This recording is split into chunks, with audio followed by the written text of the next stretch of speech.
So Apple just had one of their big events the other day, and I know a lot of people were super hyped about some brand new iPhone 12s that were supposed to be unveiled, and they didn't exactly unveil that, so a lot of people were disappointed. But Apple did show off a lot of cool new products, a lot of new services, like the Apple Watch Series 6, Apple One, Apple Fitness Plus, and even an updated iPad. So as you can see, they really did have a lot to offer. But one thing that really did get a lot of attention, especially from filmmakers and content creators like myself, was the new iPad Air. And boy, oh boy, is it ever awesome. It comes in cheaper than the iPad Pro. It even has a lot of the same features and some additional features that the iPad Pro doesn't have. But is it really all that much better than the iPad Pro? Let's dive in. So in case there's any confusion, the iPad Air is kind of like the mid-tiered iPad, right in the middle between the more expensive and more powerful iPad Pro and the cheaper and more basic iPad. The iPad Air was actually more similar to the iPad Pro until the Pro received its redesign earlier this year. The form factor changed, it had more of an industrial look with squared off edges and corners, it received Face ID and very slim bezels with the removal of the home button. When comparing the two side by side, the iPad Pro very clearly screams premium and professional. But that completely changed with the newly announced iPad Air. The new design is almost identical to the iPad Pro. It has the same squared off edges, slim bezels with no home button, and a large 10.9-inch display that is basically the same size as the smaller of the two iPad Pro models with its 11-inch display. From the front, when looking at them side by side, you really can't tell them apart. When looking at the sides and back, however, that's where you'll actually notice a difference. While the iPad Pro only comes in two colors, that being space gray and silver, the new iPad Air actually comes in 5 colors. The same 2 space gray and silver colors, as well as 3 new colors, a rose gold, a green, and a sky blue. This makes it a little more fun and exciting because it allows you to show off your personality by choosing a color other than the standard and basic black or silver. The back also looks quite different in that it only has one camera.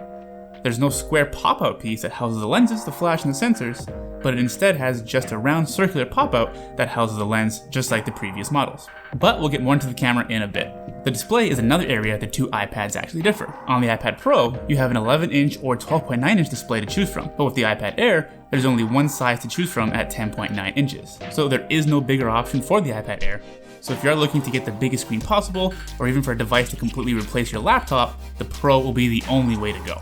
The 12.9-inch iPad Pro can actually be a full-out laptop replacement, and I've actually done that myself. I got rid of my laptop and I've got just an iPad Pro now, but I'll probably talk about that more in detail in a future video. Both iPad Air and iPad Pro displays are True Tone capable, which shifts the color temperature of the screen based on your ambient environment lighting. But the iPad Air is ever so slightly dimmer than the iPad Pro, coming in at 500 nits versus the 600 nits of the iPad Pro. I really don't think this will be overly noticeable since it's not really a huge difference, but the Pro does win out in this category. The other difference with the display is the ProMotion, or the 120Hz display of the iPad Pro.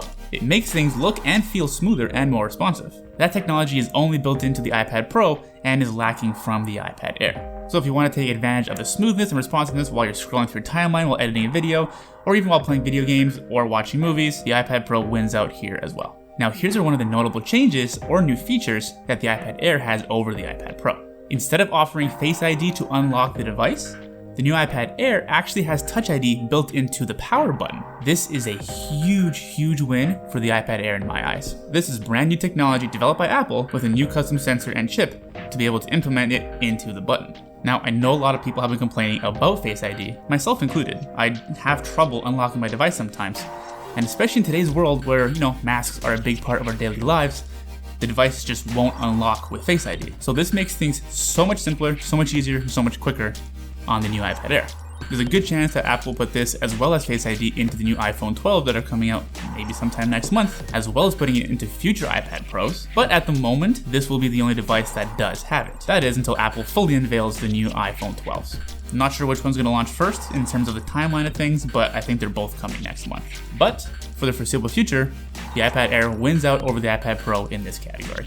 Okay, let's talk specs. This is where we're going to get to some interesting stuff. The iPad Air has always been the lesser of the two iPads compared to the iPad Pro, but that's not necessarily the case with the new chip that the iPad Air is now sporting. It has Apple's all-new A14 Bionic processor, their latest chip that is believed to be in the upcoming iPhone 12. Now, it's supposed to be one of the best chips out there since it is the newest, but apparently the A14 is only a 6-core chip, while the A12Z of the iPad Pro is an 8-core chip, so that will still probably be much more powerful for heavy-duty tasks. But since we don't have the two iPads side by side today, That's going to be a little bit difficult to gauge and judge, so we're going to have to leave that open for discussion still. Now jumping back to the cameras, this is where there is a big difference again. Other than the camera component physically looking different, while the iPad Pro has a 12 megapixel sensor with a standard lens, it also has an ultra-wide lens as well as a LiDAR sensor. In comparison, the iPad Air only has one lens. It's the same 12 megapixel sensor with standard lens that the iPad Pro has, but it is missing the ultra-wide lens and the LiDAR sensor. So if you are a content creator and want to take advantage of multiple cameras or the LiDAR sensor, the iPad Pro definitely wins in this category as well. And since we are talking about the multimedia features right now, why don't we jump on over to the speakers. The iPad Pro has a 4-speaker setup that is going to give you quite an immersive sound experience, especially while playing games or watching movies. It's basically the premium stereo audio experience. On the other hand, the iPad Air has just a 2-speaker setup. Apple is a little vague on what that exactly means, but they said it provides a landscape stereo audio experience. Now, who knows what that actually means, but once again, since we don't have the two devices side by side here today to compare, it'll be a little bit hard to actually judge. But from the sounds of it, the iPad Pro has the better, more premium, all-around stereo audio experience. So at this point, I know it might seem a little bit difficult to really pick a winner between the two of them.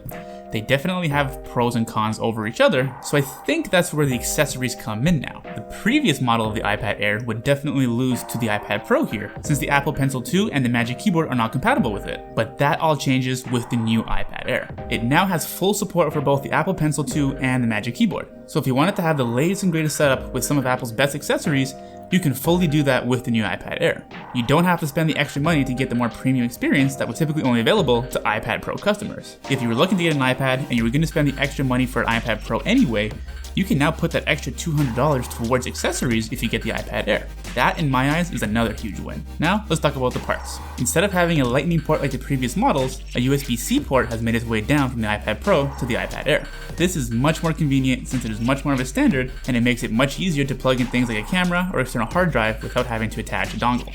And now, let's shift things over to storage or capacity. The iPad Pro has a number of options, starting at 128GB, then 256GB, 512GB, as well as maxing out at 1TB. So if you are going to be using your iPad Pro as a laptop replacer, you have a lot of options with a lot of storage here. On the other hand, the iPad Air starts at 64GB of storage and only has one other option at 256GB. So I think the advantage goes to the iPad Pro here, but that's not really a deal breaker. When I bought the iPad Pro a few months ago to replace my laptop, I actually went with the 256GB model instead of maxing it out. I figured if I ever needed more storage for it, it wouldn't be to install more apps and programs, it would be to store more media. And I could always get more external hard drives for a lot cheaper than adding more internal storage to the iPad Pro. I could also continue storing my media on online file storage services, such as Google Drive or Dropbox. But if you want to keep things more simple and just ready to go, the iPad Pro offers more flexibility from the storage standpoint. And finally, let's talk about pricing, because this is going to be a huge factor here. So you can grab a base iPad Pro with 128GB of storage for $799 US or $1049 Canadian. Man, the Canadian dollar really sucks right now. So this would get you the extra cameras with the LiDAR support. It would get you the 4-speaker premium audio experience, an ever so slightly larger 11-inch display with 120Hz ProMotion technology, and FaceID. Alternatively, you can grab a new base iPad Air for $599 US or $779 Canadian. This would get you TouchID built into the power button. It would get you the new A14 Bionic chip. You have the option to choose from 5 different colors, and it all works with the premium accessories that were originally intended for just the iPad Pro. Like I mentioned earlier, that's a difference of $200 for all of our American friends, and a difference of $270 for all my fellow Canadians. Now yes, you do get more storage on the iPad Pro, and you do get a few more premium features, but man, for the price, it's really hard to pass up on the iPad Air over the iPad Pro. It's much closer and much more competitive to the iPad Pro than it's ever been, and it includes some of Apple's latest and newest technology. Before telling you my final thoughts, let's do one more price comparison. Let's compare apples to apples here. Ah, you like that one, huh? So if we looked at the 256GB 11-inch iPad Pro, we're looking at $899 US or $1179 Canadian, and alternatively, the 256GB iPad Air comes in at $749 US or $979 Canadian. That's a difference of $150 for our American friends and $200 for my fellow Canadians. That's still a significant enough savings considering it's the same display size and same amount of storage. So as you can see, these things are actually quite similar. So how do you decide which one to get? If you're a content creator like me and want to take advantage of the multiple cameras, the smoother and faster display, or you'll be using it to consume a lot of media like movies, then the iPad Pro is probably going to be the clear winner for you. You have the option of getting it with a 12.9-inch display. It has 2 additional stereo speakers over the iPad Air, and it is big enough and powerful enough to be an all-around laptop replacer. But if these things aren't as important to you, and you love to draw, you like having the latest and greatest tech, and especially in today's world, you like the idea of using TouchID to unlock your device instead of FaceID, and you like the idea of saving some cash, the iPad Air is still a powerhouse of a device and is an amazing option for you. It truly gives the iPad Pro a run for its money. And even if you are a content creator, there's still a lot here for you to love and for you to be excited about with this new iPad Air. The more premium multimedia features of the iPad Pro might be a little more appealing, but they're definitely not necessary, and it's definitely not a deal breaker. Alright guys, well hopefully this helps you make a decision on which iPad is the right one for you, but this is where I want to hear from you. I want to know which iPad you were considering getting if you were in the market to get one. Let me know down in the comments below which one is going to be your choice. Are you leaning more towards the iPad Pro or the new iPad Air? Let me know. Thank you so much for watching this video. If you found it useful, don't forget to drop me a thumbs up by liking this video. And also while you're at it, don't forget to hit me right in the face right up there to subscribe to my channel. You can also hit the subscribe button right down there below and hit that little bell notification icon to get notified every single time I drop new videos like this one. You can also click this box right here to watch my latest video. Trust me, you're gonna like that one as well. As always, I'm Perri. Thank you so much for watching, and I'll catch you in the next one. See ya.